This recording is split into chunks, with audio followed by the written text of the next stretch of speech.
So we are again back with some interesting, what I should say, voyage into how Allama Iqbal tries to see, perceive time. So in today's lecture, our aim or attempt is more or less to just see how Iqbal perceives time, the perception of time, which we just previously also discussed. But at the end of it, we try to say that maybe Iqbal was not satisfied with a particular interpretation of time, which was, I would not say necessitated, or it was implied, the culture of that time. The implied interpretation was not satisfying, and it was not ultimately satisfying in the sense that the does general theory of relativity or relativity, it speak ultimately about the ultimate the ontic necessity of things. Since he being a religious person, so he was felt that relativistic interpretation, not theory of relativity as such, the way interpretations of relativity by that of Einstein or whole school, it did not ultimately what I should say, address or touch upon what is the ultimate nature of things or ontic necessity of things. So in that context, maybe Iqbal is indirectly responding to Albert Einstein. Maybe I don't know whether Iqbal had met personally Einstein or not, but if you read his biographies, he has been very much impressed, as well as interestingly conversant with the philosophy of Bergson, and both personal as well as professionally. Because if you read his biography, you can see that he had gone, once he had visited, he personally went to Bergson and took notes, and so he appreciated some aspects of Bergson, Henry Bergson, his understanding of how he characterized time and consciousness and reality and creative evolution in his times, and his understand how he saw time in some fundamental sense. But here one thing may be missing, maybe in absence of maybe there was also a famous Einstein-Bergson debate. How these two people, so you can see Iqbal not in the first person singular responding to Einstein, but he interpretations of relativity by Einstein and the many people which I just discussed in the previous lecture, under the influence of logical positivists, logical empiricists, how the interpretation of theory of relativity was meant to be was understood or interpreted as a continuation of a certain, as embedded in a certain versions of space and time, which were emphasized in some fundamental sense. But here, if you further, maybe people may be knowing about the history of a Bergson-Einstein debate, in which Einstein and Bergson fundamentally debated and disagreed in some sense. Maybe Einstein was more a scientist, and Einstein somehow conveniently shrugged off the more the points of Bergson, that he being his point of view of time being more sort of from the point of view of psychology, or from the point of view of philosophy, not that of a scientist in that sense. So the point here, before what we are going to see how Iqbal tries to see Bergson in that sense.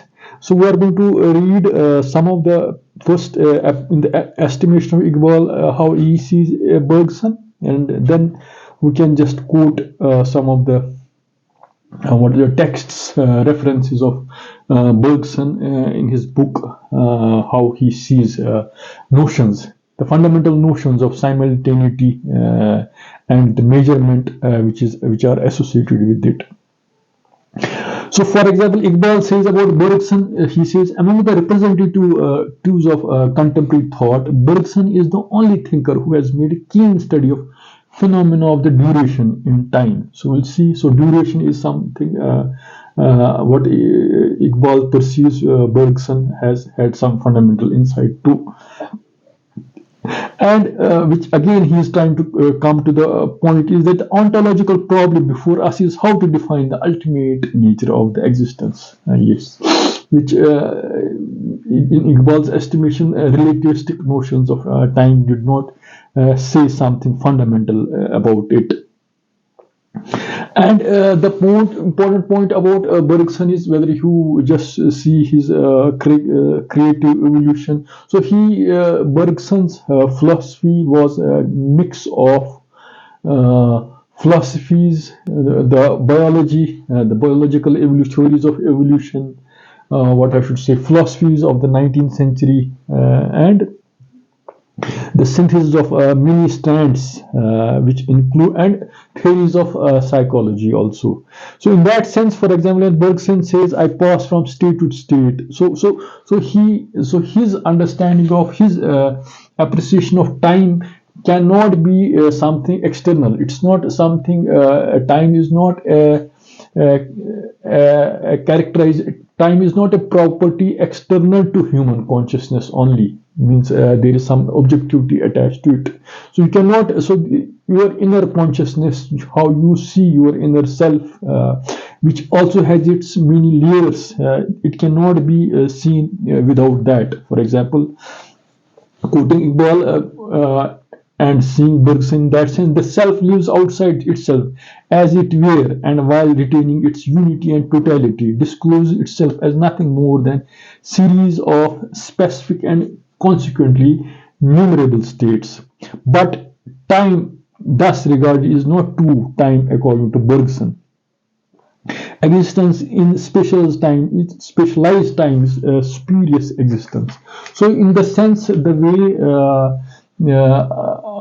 even though in the space-time continuum or Minkowskian manifold, the time it's also some sense specialized, and it's constructed in space as if it's also specialized, and it has some linear characteristic to it and order to it in that sense.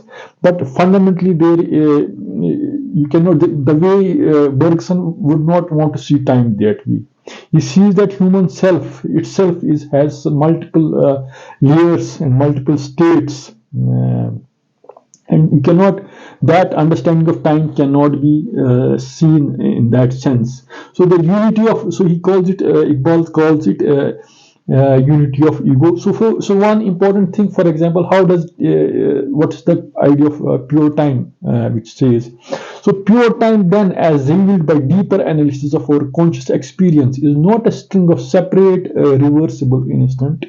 It's an organic whole in which a past is not left behind but is moving along with and operating in the present, and future is given to not lying before yet to be traversed. It is given only in the sense that it is present in its nature and as an open possibility.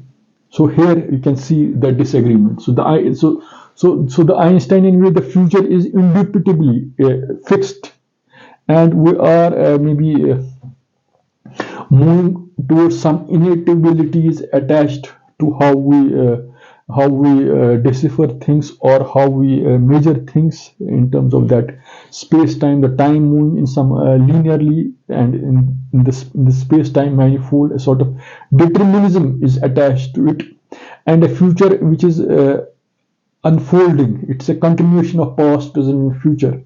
Here you can see the way we define pure time in the Bergsonian sense or in the Iqbalian sense is that pure time is the idea of consciousness comes in it, and the past and future are not somehow disconnected in that sense. It's an organic whole in which past is not left behind but is moving along with it, operating in the present, and the future is given to it not as not lying before.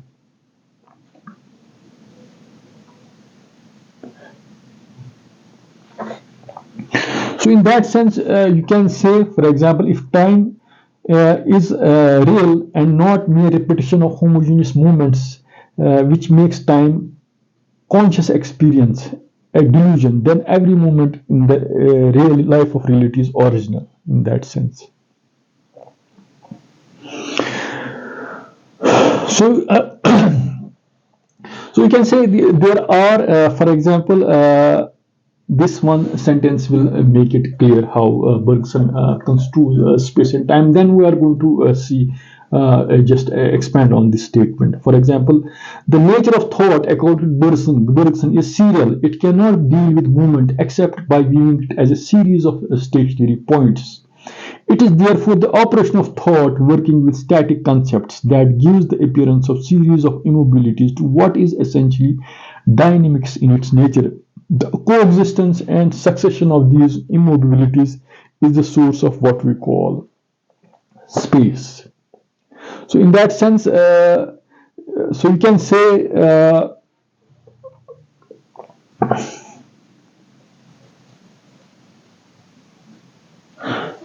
the nature of thought is a serial. It cannot be deal with the movement. So we cannot. So you can say in our consciousness there are various parts to it, and it's the integration of those parts which will basically. So the example can be more the Russellian way. He says that, for example, he also has taken the example from Bergson that in a movie theater, if you see something in the earlier part of 19th centuries, the movies, the picture was made in various photos were moving like one, and then people just integrated them, and you could get the one picture. And once you move, so we say that each instance is not something frozen in that sense. It's there. So it's the process of how we ultimately integrate it in our consciousness in that sense. It's not that things are moving inevitability towards something. It's basically synthesis in our what I should say. It cannot be dealing movement except by being it's a serial stationary series of stationary points in that sense. Here and the coexistence and succession of these immobilities is the source of what we call space and time. So this is the way Bergson sees it. So now what these are what Iqbal trying to appropriate Bergson. Later you will see that Iqbal has his own way of trying to understand things, how he grounds the ideas of Bergson as well as ideas of space and time, and even ideas of finding ideas of Bergson somehow inadequate in trying to describe the wholeness of that ultimate reality in that sense. So first we are going to read some of the extracts of Bergson from his book Duration and Simultaneity, Creative Evolution, and the other book, the successors, The Time and Reality, you can see it. So we just read some of the passages and then we can connect it. For example, what Bergson says, what Bergson deplores is the tendency of science and philosophy to mistake its conceptualization of reality for reality itself. So what you see out there and what is there, they may be two different things. Your perception of a thing and what actually that thing is, it's not necessarily they will be the same things. You have to keep that point in mind. So here you can also talk of objectivity or acceptability, which logical positivists or empiricists want to give to their belief systems or their epistemic systems or knowledge systems, and in which they also embed relative notions of space and time. So the important point out is that it is not experience of duration that we ordinarily have in mind when we speak of time, but its measurement. So in that sense, what I said also, maybe Einstein's theory or metric simultaneity. So it's more, or Einstein, Lorentz, or many people point here. So it's more a sort of measurement, how we measure things rather than what the thing or thing is in that sense. what we try to see what the thing is in itself. So maybe the Kant tried to say that these people were maybe influenced by this Kantian thing. A thing is not, cannot understand a thing in itself, but you try to understand thing as it is for you. That's a Kantian notion. But in that sense, maybe the previous debate was the way Iqbal and they wanted to see the ontic thing, ontic or the purposive part of thing, which is ultimately connected to some deeper reality or the ultimate reality, which you can call God or whatever. You can call God or ultimate reality in that sense. So, for example, what Bergson says, a piece of algebra corresponds to a piece of geometry is sufficient to guarantee the tenability of theory. So this is what Minkowski tried to see. But here, Einstein taking this Minkowski's characterization, which later he tried to see whether. So what Minkowski says that a piece of algebra corresponds to a piece of geometry sufficient guarantee to the tenability of the theory. It means the physical time and the mathematical time. It may not in the words of Bergson, it may not necessarily be the same. For example, for not having kept close to the passage from physical to the mathematical, we have been so seriously mistaken about the philosophical meaning of time in the theory of relativity. And concerning the nature of time, what you are saying, there is no doubt, but that for us time is at first identical with continuity of our inner life. What is then continuity? We must first efface the difference. For example, how do we the appreciation of our creative self, which has its various layers and its what it's going to see, how it is going to see externally or perceive externally, what we call something called time in that sense. For example, what follows and the uninterrupted transition and multiplicity without divisibility and succession without separation in order to rediscover basic time. So you can say you have to see, for example, if somebody wants to see have in his there are different sounds of different frequencies. How does your inner self or your mind or your ear differentiate different frequencies? How does it how does it differentiating capacity of human self or mind or whatever? Before the science of you can say neurology can be can be whether how your different nerves they are attuned to different frequencies, are attuned to different action potentials of neurons. They might have different decibels. Before saying that, if you have a theory of self, so you can say how does your self see the uninterpreted transition, multiplicity without divisibility, and succession without separation in order to discover basic time. And in a sense, so mathematicians is normally not concerned with measurement, is concerned with measurement, but not the nature of that measurement, what we are trying to measure. So what he was meaning, if he were to fix his attention upon his time itself, he would necessarily picture succession and therefore a before and after, and consequently a bridge.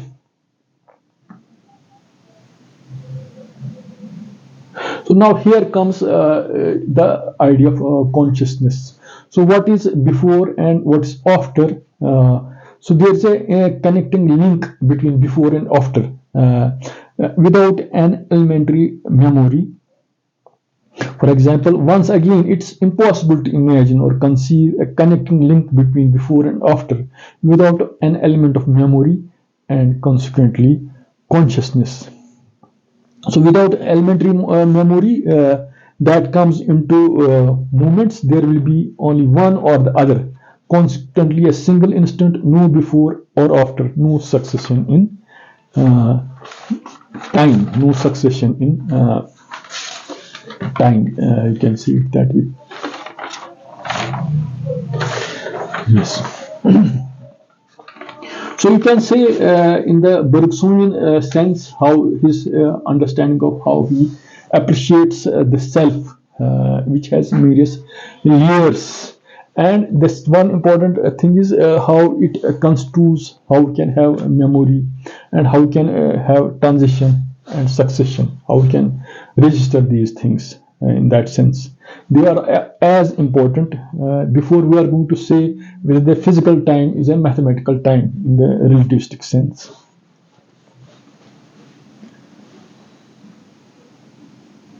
So to tell the truth, it's impossible to distinguish between the duration, however short it may be, that separates two instants and a memory that connects them, because duration is essentially a continuation of what no longer exists into what does exist. So this is how he defines duration. Duration, you can say the maybe elementary atom of time in the Bergsonian sense, which we will see Iqbal how also he has some modifications to it, because Bergsonian duration, or his maybe he is not appreciating the nature of reality or God or ultimate reality in that religious sense. In that sense, he has the idea of creative evolution. So that's preponderant in his philosophy. But Iqbal amends with some finding the Bergsonian notions inadequate, which we'll see how he tries to see it. So measuring time consists therefore in counting simultaneity. So here maybe you have to see, if you read Bergson's book, you can see the idea of metric simultaneity, where we can at least by those transformations you can sometimes have a effective a pragmatic method by which you can have our measurement of time can be related for two observers regarding it in registering an event. So, but the deeper point is whether we can do such exercises in that sense. Because your own registering of a given event is not only dependent upon from where you measure it, but also you are appreciating the internal layers of your self, as well as how you see memory and how we register things, and from that understanding how we can see that outside objective thing. And it's not what you register and what you see, it's not the same. The objectivity may not necessarily be the same thing in that sense. So there cannot be before and an after. There is one or other, not both, and both are needed to constitute time. But what will be left of time if you take succession out of it? What is left of succession if you remove even the possibility of perceiving a before and after? So this is how Bergson tries to articulate the difficulties of trying to just see the notions of objective time in the Einsteinian sense. Yes.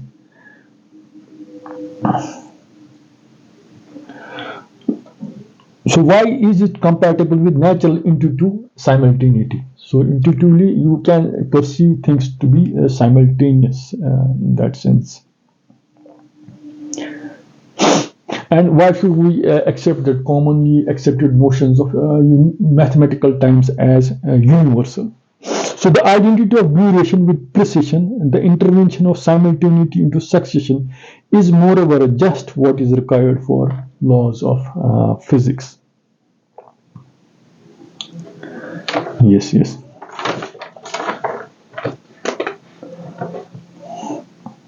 So what maybe Bergson says, the twofold transverse longitudinal effect, which is Lorentz contraction. Means once the idea of a time can just our measurement of time depends upon where you register that measurement. It can contract or it can expand in that sense. So there cannot be one times. So there we can obtain multiple contemporaneous times in the understanding of Bergson. So here, what's the contradiction? Contradiction is, for example, Eddington says: the events do not happen; they are there, and we need them on our way. We cannot measure time, and we cannot talk about it without specializing it. Means when we say there's a fourth, we have a special. It's not that dimension is time, but we see time in terms of space only, space in that sense. So we are merely repeating for space, converting into time, and for time, reconvertible into space. What we had said about the plurality of times and about succession and simultaneity carried as interchangeable. So here comes the point. The way previously also what I said, Iqbal is also saying that we do not, in the last chapter also, time as a free creative movement has no meaning for the theory. It seems regard the four dimensions of space. It seems regard future as something already doing, an indubitability fixed in time. So Iqbal may be quoting, he has used his own words, but maybe Eddington is also paraphrasing the same. Events do not happen, we simply need them. So in absence of these multiple contemporaneous times which come from our appreciation of simultaneity, relative simultaneity, which is not necessarily objective or mathematical. So you can have, so here this first will go to first we'll go to the sense how Bergson sees it, and then we'll see it. So the identity of duration with precision, the intervention of simultaneity into succession, is moreover just what is required for the laws of physics. So identity of duration with precision, the intervention of simultaneity into succession. So you have to, so even though you have if you have one. So how do you construe past, present, and future? So it's sort of a difficulty in that sense. So if it's seen, the time is a sort of a mathematical thing, space time. So time is it's moving. You just see time in that specialized sense, spatial sense. In that sense. At least we measure it that way, and it seems to be having a certain innate ability. But if there are various multi-contemporaneous simultaneous events, and it's basically how we can perceive them. So how can we see it in that sense? Yes, how can we see it? So the present contains nothing more than past, and what is found is that effect was already in the cause. So wherever anything lives, there is open somewhere or register in which time is being inscribed. So this is the way maybe Bergson tries to appreciate time. But now we are coming to Iqbal, where he tries to say. So I'll just say 2-3 sentences before coming to Iqbal's appreciation of Bergson's notion of time modulo his own understanding of things, or his own philosophy, or his own religious epistemology, which is being seen from an Islamic philosophy, as well as grounding things. You taking the ultimate nature of things, seeing the ontic variety of things in some ultimate sense. So here he takes note of maybe poetry. He's a poet also. So poetry as an element in trying to just come in order to poetry as fundamentally giving expression to these dualities or these paradoxes or these unfathomable realities which are totalizing, which are totalitarian, which are holistic in the some sense.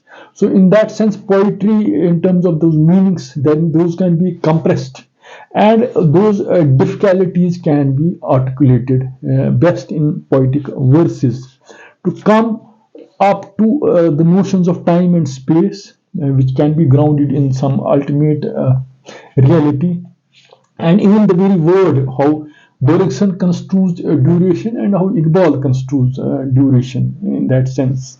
So, so maybe in the previous lecture, maybe I thought that Iqbal did not have an alternative way of his understanding of time. Maybe he had. He presented his interpretation, his theory of time, which is basically an interpretation of time, how medieval Muslim theologians, how he appreciated those, how Quranic notions of time, and the poetic sensibilities, how those.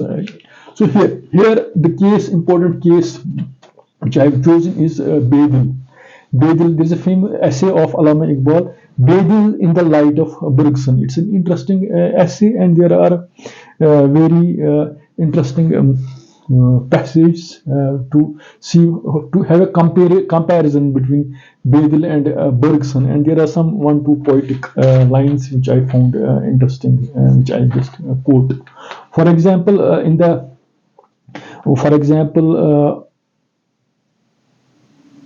so compared to mystic attitude of Ghalib and Bedil, Iqbal had once remarked that mysticism of former is dynamic and later is static. So we'll see how coming to Bedil, Iqbal says, for example, Iqbal found fascination of the concept of pure duration, adding the hadith Ma'allahul waqt la tasud dahr in support of real time. So he across those who are explorers of tomorrows and yesterdays, urge them to see universe that has hidden in their hearts. Iqbal has called spatialized time as false unreal time. So you can say it that way. It's a false. So maybe in the philosophy of theory of relativity, whether the the operationalism as a philosophy of trying to see time, it helps us in measurements, in clocks, in that sense. But it's that pragmatic spirit, whether it does away with that what is to be seen as ultimate in that sense. So you can say, so Iqbal's, so his criticism of the specialized time, how we metrically construe time in the physics sense. So physics, to quote Bergson, inverted physics. The two orders of reality are not aspects; they are distinguishable and yet inseparable in an original moment. The absence of order or being is necessarily the presence of other. So for example, Iqbal says to Bergson, reality is a continuous flow, perpetually becoming. The ultimate reality in time, the stuff out of which all things are made, is a becoming moment. Life and time are only synonymous expression in that sense. So in the process, so in Iqbal, in the Bergsonian sense, this creative evolution, so everything is becoming, but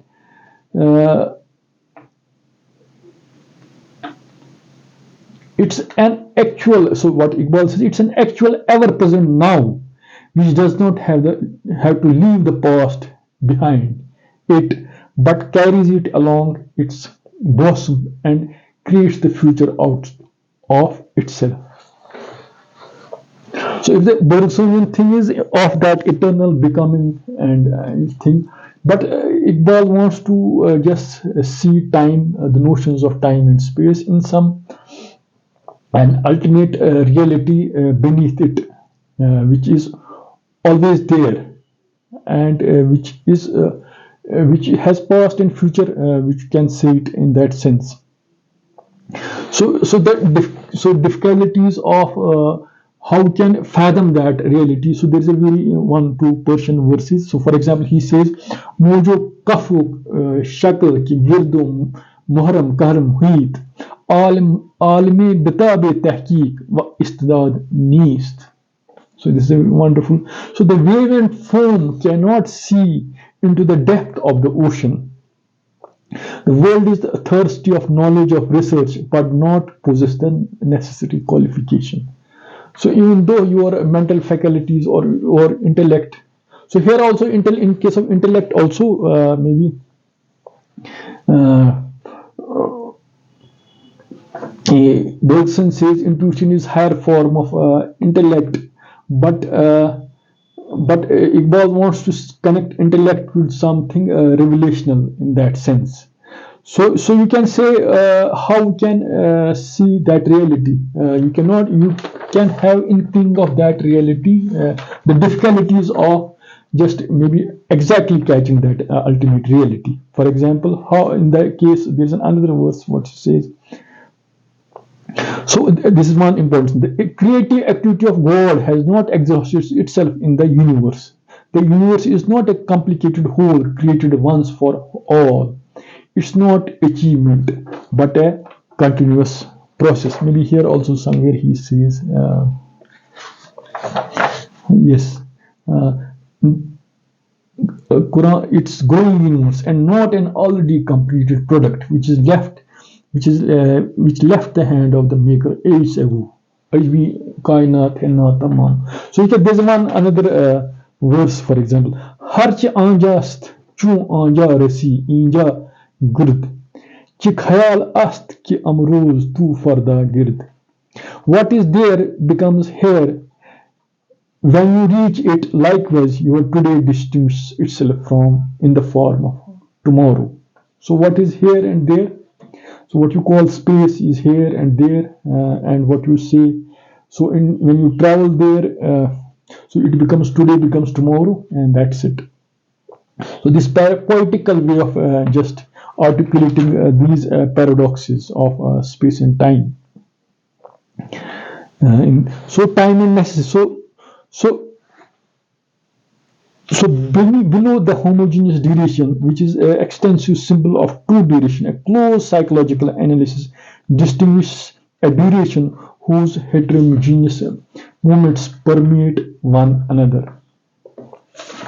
Maybe Ahmad Javed also says so. He says in Urdu, Iqbal का तस्वीर ज़मान व मकान जो दरअसल उनके फ़लसफ़े खुदी का एक जुज़ है, इसकी तश्कील में जदीद तबीयत, नफ्सियात और हयातियात से फूटने वाले फ़लसफ़े का किरदार बहुत मरकज़ी बुनियाद है.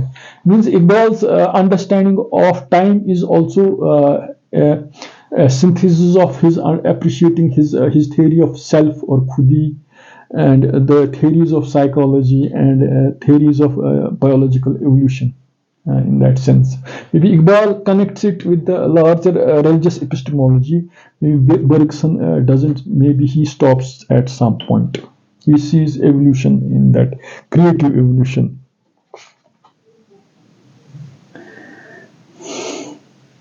For example, Iqbal says, to be determined by an end is to be determined by what we ought to be, the state of consciousness, and future is not wholly undetermined, as Bergson's analysis of our conscious experience shows. A state of attentive consciousness involves both memory and imagination as operating factors. So here Iqbal maybe sees with Bergson, he somehow disagrees. On analogy of our conscious experience, therefore, reality is not blind vital impulse, wholly unilluminated by idea. Its nature is thorough, teleological. So there is a purposive part to it. So his theory of time, his appreciation of time has purposive part to it in that sense. Maybe in the previous panel chapter, I said maybe he's not. Iqbal is not articulating his theory of time. Maybe I have to make some amends. Iqbal has his theory of time in that sense, which is rooted in a certain ontic necessity of things, which is purposive and which has God or ultimate reality in it, which is beneath it, and whether we can fathom it or not, or we can so this is what it is. All is already given in somewhere in eternity. The termination of.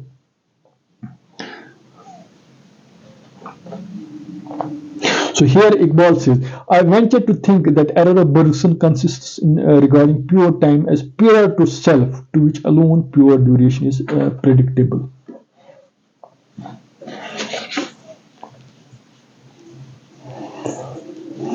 So now I'm coming to what not only Iqbal has discussed he has taken Bergsonian notions. Maybe he also takes MacTaggart. MacTaggart is also one of the thinkers of maybe 19th century. So he has talked his famous A theories and B theory and C theories. So he is more MacTaggart's way of looking at time. He has some puzzles attached to it, what we call past, present, and future. So the way I said it, once you what we call past, present, and future may not be past, present, or future. Depends. For example, what is past for fun may be present for another, may be future for the third person. So it leads to sort of a contrary in that sense. In that sense, how can see? So if you say duration is a indefinite continuation of existence in the Iqbalian sense, or in the what I should say Bergsonian sense. So how do we see, for example, the MacTaggart says the passage of time, just like the distinction of past, present, and future events, was to be regarded as stubbornly persistent illusion. So here, this is an important point. Bergson accused Einstein of unduly spatializing time, leaving out its most distinguishing dynamical feature.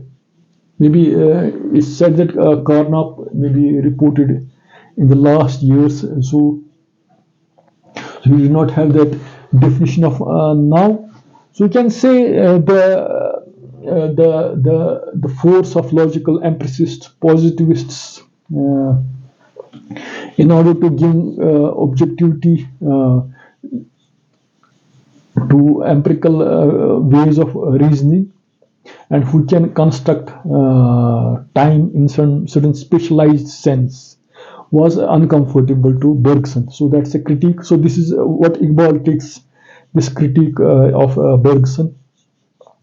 He takes it, he appreciates it, but he finds Bergson's way of understanding things also inadequate in that sense. Maybe you can also add to this thing, for example, when we previously set up Zeno's paradoxes once. So, for example, Weierstrass, a mathematician, says so. So once the race between Zeno and Ashley begins, the race remains a change in the posthumous, changeless bijective corresponds between mathematical representation of respective trajectories of Ashley and of Tortoise, which can be perfectly accommodated by Weierstrass accounts of limits.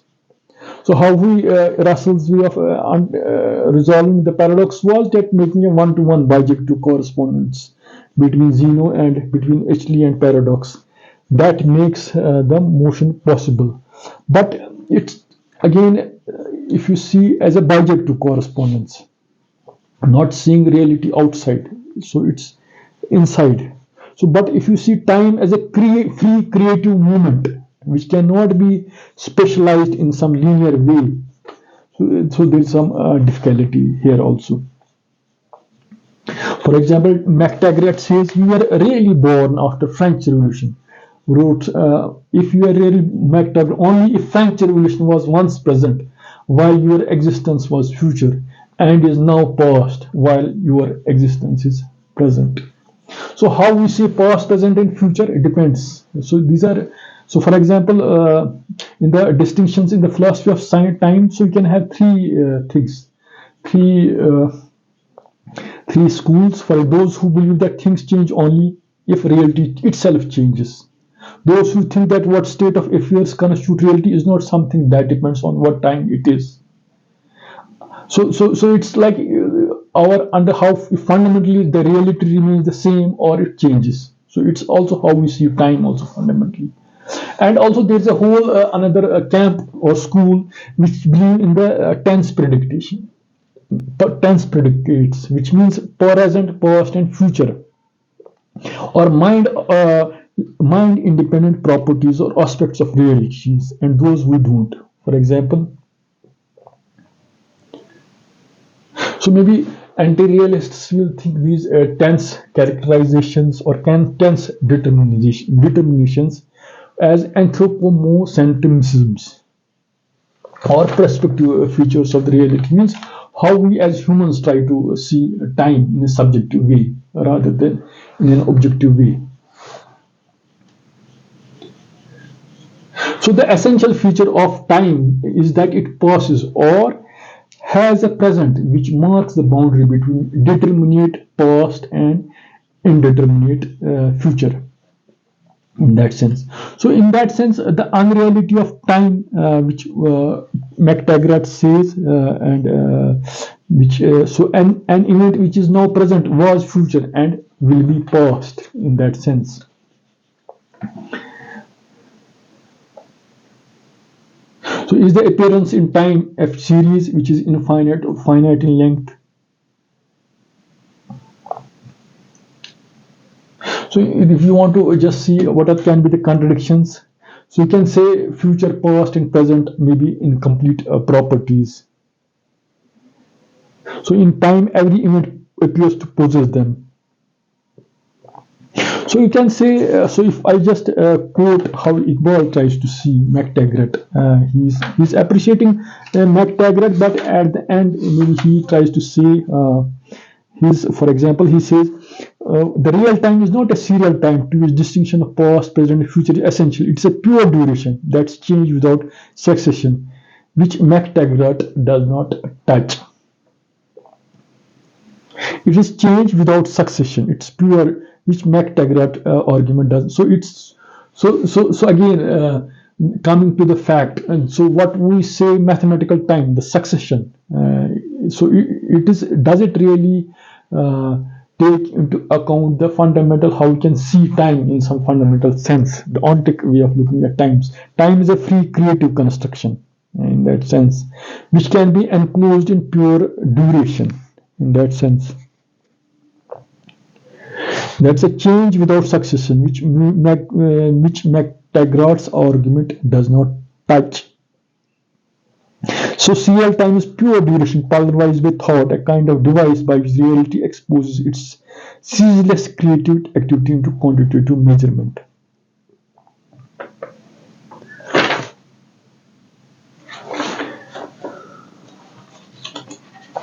So the answer to Dr. McTaggart's argument is that future exists only as an open possibility and not a reality. Again, this is an interesting point. The future exists as only as an open possibility, not as a reality. So our estimation of future, which has some immutability, that you fundamentally take past, present, and future as given. So time is itself a creation or a construction. So it's not basically a fundamental epistemic reality. So future is a possibility, not a reality in that sense. But there, in that another way, for example, here, but how does Iqbal talk of this? So he connects this maybe in the earlier passages in the concept of taqdeer. For example, it's time regarded as an organic whole that the Quran describes as taqdeer or destiny, a word which has so much been misunderstood both and outside the world of Islam. Destiny in time regarded as prior to the destiny is time, regarded as prior to the disclosure of possibilities. So here you can say future as a possibility. So in that future as a possibility, you can also say the concept of destiny and taqdeer can be grounded in. Destiny is time regarded as pure to the disclosure of the possibilities in that sense. So again, Iqbal and Bergson, they do not divorce the objective physical time from the subjective way of looking at things. And time is also not in some fundamental sense some fundamental thing in that sense. It's a construction, and our construction of that construction is not maybe world out there in that sense. But one important thing is that Iqbal wants to say that that ultimate construction or that pure duration, he wants to see it in terms of God as a creative possibility, how he creates, he connects it with that ultimate reality in that sense, or ultimate ego in that sense. So here, maybe I just connect it also with, so before connecting it, for example, so maybe also, which I said previously also, the pastness of yesterday, presentness of, for example, is simultaneous with the today's presences. They are both present facts. So Carnap reports that even in later life, Einstein was deeply dissatisfied with the fact that physics wouldn't do justice with the experience of now.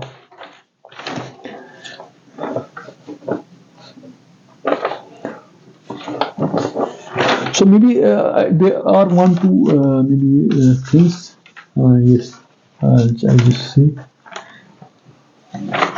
So there's a book maybe written by Kumra Swami in that sense.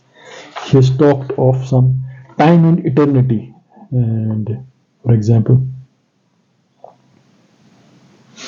So before coming to Kumarsani, so you can say how we define duration is an independent continuation of existence. So in sharp contrast to eternity, duration is the existence of things which exist not by virtue of their essence or nature, but by virtue of their efficient cause. How we can see that pure duration, if you want to see in that sense. So we are coming to say how if duration, how we can construct that duration. If it's not duration of, if the simultaneity and succession have to be somehow to be understood or made sense of, then we have to separate duration from the way it flows from eternal things.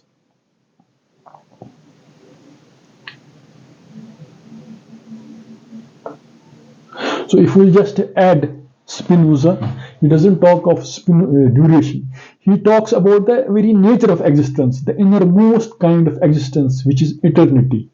In the single article, maybe on reality of time, Taggart has also presented powerful arguments in favor of the claim that fundamental reality neither contains temporality nor provides proper grounding of temporal relations. So now the way so this is trying to see. So if that duration, the way Iqbal says, na hai zaman, na hai makan, faqad la ilaha. So beneath that reality, what we say perception or space and time, there is some underlying reality which is not moving, or in the Aristotle, it's uncaused, causeth. It's something, it's there. And time as a property has been created in that sense. So in time and eternity, this Kumaraswamy, I'm quoting him, he says eternity is either from our temporal point of view, a duration without beginning, or an end, or as it is in itself, that unextended point of time which is now.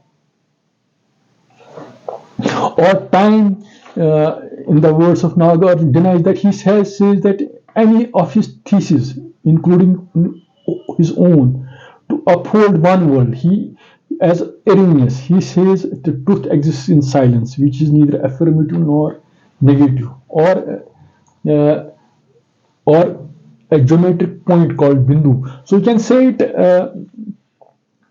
So it's basically trying to see that duration how can at least perceive it, if you can, in that sense. Beneath what we construe as time and space, in that sense, and our mathematicalizing it. It's an incomplete exercise or inadequate apprehension of things. So we can say time flows the same way as river flows continuously and never rests. So it's like the way we have, for example, in the atomistic philosophy, we have, for example, time is made of nouns, anat. And for example, in Arabic, we have word jawahar. In Persian, we have gauhar. It's a sort of gem in that sense. We talk of jawhari fard, individual time or atomic time. So in the sense that Allah is perpetually giving existence to every moment. Waqt is that where a man becomes independent of past and future. Apart from maybe notions of time, the way Ibn Sina constructed it, Mullah Baqir Damat constructed it, the way these Suharwardi in Islamic theory, the way Iqbal has benefited. So we'll just discuss in the later chapters how he constructs notions of dahr and time and other things. So we'll see it later. But the point here is to say how Iqbal tries to perceive his somehow the way the 20th century physics or relativity developments in relativity somehow, which was heavily influenced by logical positivists and empiricists, how they monopolized a certain interpretation of time, which was specialized in some sense, in that sense. How it could not fundamentally address the way we can appreciate the create time as a free creative movement. So in the Bergsonian sense, Bergson has some problems with Einstein, and Einstein conveniently discarded him, but maybe later tried to have a remorse in the later type, that he is understanding of the idea of now is not being properly appreciated by physics. But you can see that debate, and how Iqbal is also trying to respond not as first person to these developments, but via Bergson, but connecting his understanding of time through poetry, through religious epistemology, and through Muslim appreciation of time in that, and connecting it not only in the objective way, connecting it to the subjective experiences, how you as humans, so time, and relating it with the ultimate reality, or which you can call God or Allah in that sense. So here, so maybe we're coming to the end part of it. So we'll just use Iqbal's sentence, what he comes ultimately to. So the ultimate ego exists in pure duration, wherein change ceases to be a succession of various attitudes and reveals its true character as a continuous creation, untethered by weariness and unseizable by slumber or sleep. So God's life is a self-revelation, not the pursuit of ideal to be reached. In that sense, the impending need of events to meet, the way we, at least from the first principles, we appreciate things in that way. The not yet of man does not pursue and may mean failure. The not yet of God means unfailing realization of infinite creative possibilities of his being, which retains its wholeness toward the entire process. So in that, so beneath that reality, which creates these possible realities, which you can appreciate in time, So we have to appreciate that reality which is beneath or behind that realities, which is unmoved, or uncauseth in that sense, and which is creating these possibilities. And our appreciation of space and time as human constructions, basically, to basically apprehend or comprehend or come to sense towards that. Maybe I have tried to convey flavor of this today's lecture. Einstein, actually Bergson, McTaggart, Einstein, Iqbal, so whatever we. Thanks for listening.